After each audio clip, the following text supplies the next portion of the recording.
If you're a DM who's tired of downloading other people's maps for your campaigns, today I'm going to walk you through a great free tool that will let you create your own city maps quickly and easily. It's the Whataboo City Generator, and it's a fantastic tool that's intuitive and easy to use. And we're back here. We're going to Google Whataboo and go to their generators. I'm going to select the city generator, and we're just going to do a little walkthrough and see how it goes. They have a medieval fantasy city generator. You just click on the link, and you're immediately presented with a map. Hit enter, and you can cycle through different iterations, procedurally generated through algorithms, maps of cities, different stylizations of the roads, the landmarks, the names. And from the menu at the top, we can also select different things, or just by right-clicking on the map. Let's make a new city. Going to cycle through, and this one looks all right. Let's just start here. And if we go through the menu, you can re-roll the geometry, zoom in and out. There's different options here that we can explore. I think the first thing we're going to do is check out the warp tools. This is how you would change the physical features of the map. Inside warp, if you right-click, you get a few different options here. We'll talk about some of those. There's displace is the main default one. You just grab a node and move it around. You can see it doesn't just change the buildings, it kind of drags and pulls things that are connected by those segments. So we can move things around and get some shapes in general that we're kind of more happy with. The bloat tool works by going between the nodes, and if we just click and scrub around between the nodes, we can push the nodes apart with the bloat tool, which makes it kind of interesting. We could also pinch, which does the opposite. You scrub the pinch tool between nodes, and it brings them back together. And different nodes show up depending on what you're hovering over. So I'm going to move some of these things around a little bit just to see what we've got. I kind of want the shape of that to be a little more regular. So if we use the equalize tool, we can scrub that around inside the castle wall nodes. And you see it turns into a regular polygon eventually. It's just making the segments all the same length the more you use it. So we have also some rotate tool here, so we can rotate the entire map. You can't do individual districts or objects in the map, but it rotates the entire map to orient it. Yeah, so we can get north where we want it that way pretty easily. It's a useful thing to do. You can also measure if you're worried about distances in your city. Like maybe you want the gate a certain distance away from the bridge or the part of the town that's separated by the walls there, the river. And the relax tool, I didn't quite figure out what the relax tool does, but if we scrub it around here, you can see it's kind of just moving everything around, and it's kind of haphazard. I don't really like that too much. I like to have a little more control, but I mean, we are using a generator, so we have to give up some of that control to get the effects that we want or to get a map at all. And it's fun to play around with the different tools just to see kind of what they do. Taking the displace tool, we can move the river around here, straighten it out a little bit. I'm going to grab it with the liquefy tool and pull that around a little bit. The liquefy tool doesn't drag as hard on the segments as the displace tool, so we get a little less movement in the city that way. And we'll just kind of move this river around a little bit, even it out. We don't want it to be too windy. People might get lost in our city if they get separated by river everywhere. So we'll straighten that out a little bit. Got a nice little waterfront forming down there by the docks on the wherever it empties out into a lake or a sea or a river or bigger river or something like that. I think I'm going to add some landmarks or maybe change the names of some things. Let's see what we can do here. Let's modify the look of this castle a little bit. We reroll the geometry. Make sure you don't select reroll all. It'll change your city completely. But the castle over here, we can just call that, I don't know, maybe somebody else lives here. Maybe it's a bad man. Yeah, this is the bad man's place. So we'll better mark that so that we, let's move the marker. We need to mark that so we know where the bad man lives. Of course, everybody probably knows where the bad man lives, right? So, but we're going to make it a landmark anyhow. And we can edit the node. We can hide it. We can just delete it if we don't like it. And since everybody knows where he lives, maybe I just won't put it on there. We can change the name of the city. Darkmount's a little strange for a city, maybe like a steed or something, but I think for a city, this looks like a good place. For Stillwater Junction, maybe. You got to hit enter when you change the text and titling for different districts and areas of the map. So don't forget to do that. Save your changes. Now, we can also re-roll the names of the districts. Now, we can roll for a town name if we want to just have it make something for us. We have different options under the settlement menu here. Load, clear, warp, go back to that as permalink, and export, which are ways to save the map while you're working on it. The permalink you can reload later and work on it again. If we wanted to load the permalink and then rewarp some things or change the names. If we just export it as an image file, we're not going to be able to work on that again later. So if you want to do it a little bit at a time or come back and edit things later, saving a permalink is a really good idea. Under the style section, we have different options for what we can have outlined, control the look of the buildings a little bit. So we can change it from complex to lots. And you see it, it's still putting roofs on the lots, but if we go to block, you can just look at the neighborhood sort of areas of the map. I'm going to change this to gable roofs, complex, and let's leave the solids on. I don't want those big masses to look like they have regular roofs on them, so it looks a little bit better like that. You can also curve the names of the districts so that they flow along the map within the district. And it's a little harder to read that way, so I'm just going to leave them straight. We can have the icons for our landmarks that we added. We didn't leave the bad man's house labeled, so that won't show right now.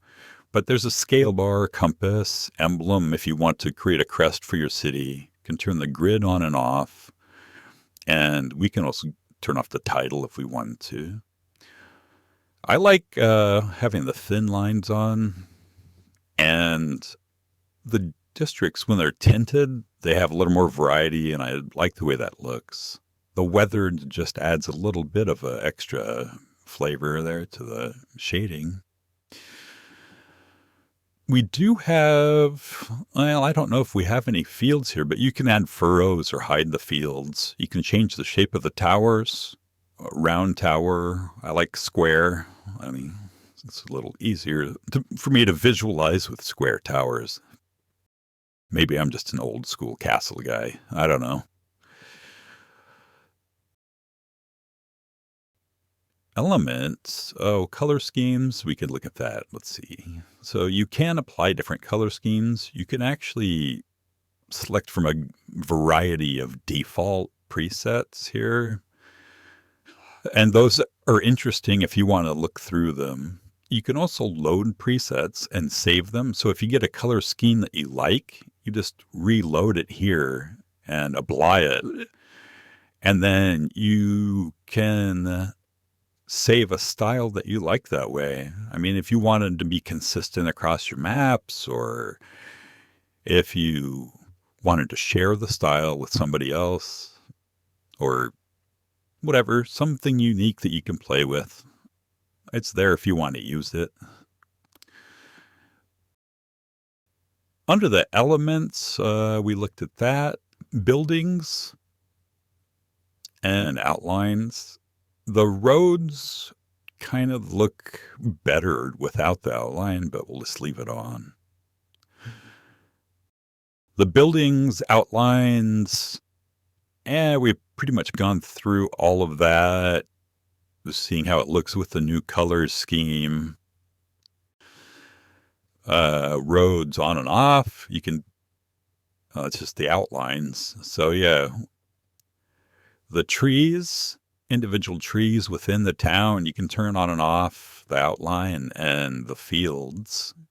You notice it does seem to change the shading a little bit, even though those elements aren't really in some of these elements aren't really in our city, but it's trying to compensate for the different things that we've selected on there. So I think it's just changing the shading a little bit each time. It has to rerun it. So going back to the warp tool, I want to maybe move this road that goes into town. We want it to go straighter and more directly to the castle from this part of town. So we're just going to move the road around using the warp tools, clicking on the nodes. I'm just using the displacement tool right now, or liquefy tool. And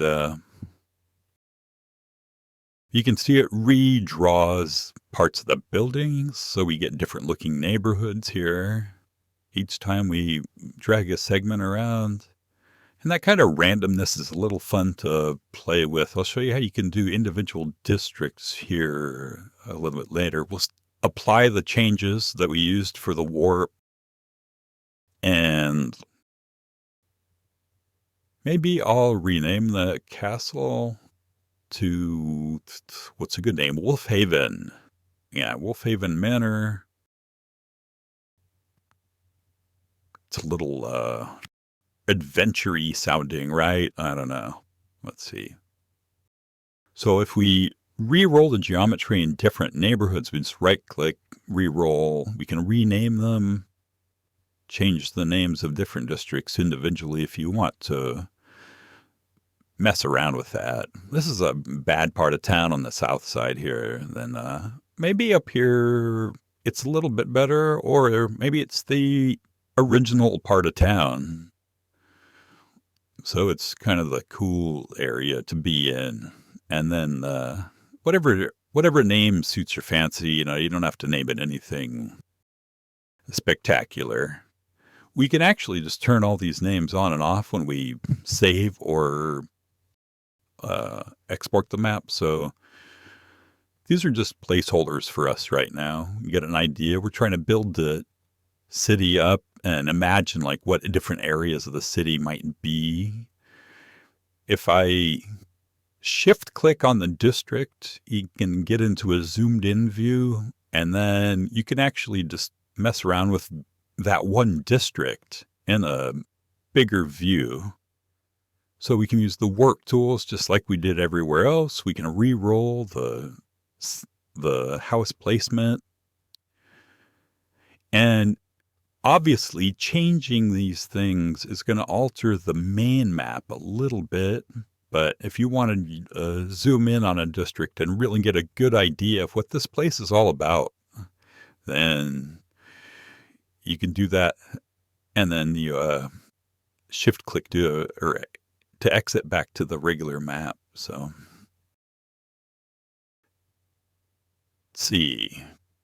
What else do we need to do here? Well, we could mess around with the emblem. They do have a cool emblem generator tool. You can find it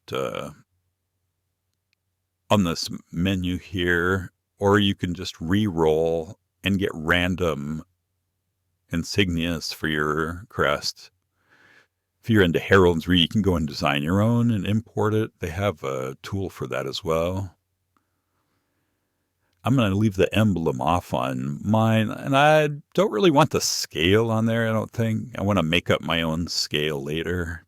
And I think now that I'm finishing up with this map, I kind of want to name it something else. Darkwater, or, well, there's Crap Town down there. Maybe this is just Poopwater Junction. Not the best place to live, but, you know, adventurers can't be choosers, am I right? So, turn the forests off. Nah, we'll leave those on. Let's see. Menu, and we can go to the main procgen arcana site from here, or we can export. So we export it as a ping, just save it wherever you like, and it'll save a picture of the city just as you left it. If we go back to the settlement view, we can also save the permalink, and this will save a URL with the settings embedded in the URL. So you can paste this back in your browser, or if you enter into the site and the city generator, you click the permalink, you can paste it, your old permalink, back in if you've saved it, and get the same exact map. So I think you can see there, I just changed it and then repasted it back in. And you can see we did get the same map. It did not save all of the information, but it's easy to go in and redo the names of those things. And the next step from that would be go back to the site and experiment with some of the other features they have. The procgen arcana site's really great. Wataboo's done a great job with that. If you want to check out the description below, you can support them by going to their site. And you can also visit us on Be Big Adventures. And we have other videos on our YouTube channel and resources that you can make use of in your adventures online and offline. If you go to the website, we have some free downloads and adventures available there. I really hope you enjoyed this walkthrough, and we'll see you again on the next one. Yeah. Good luck adventuring.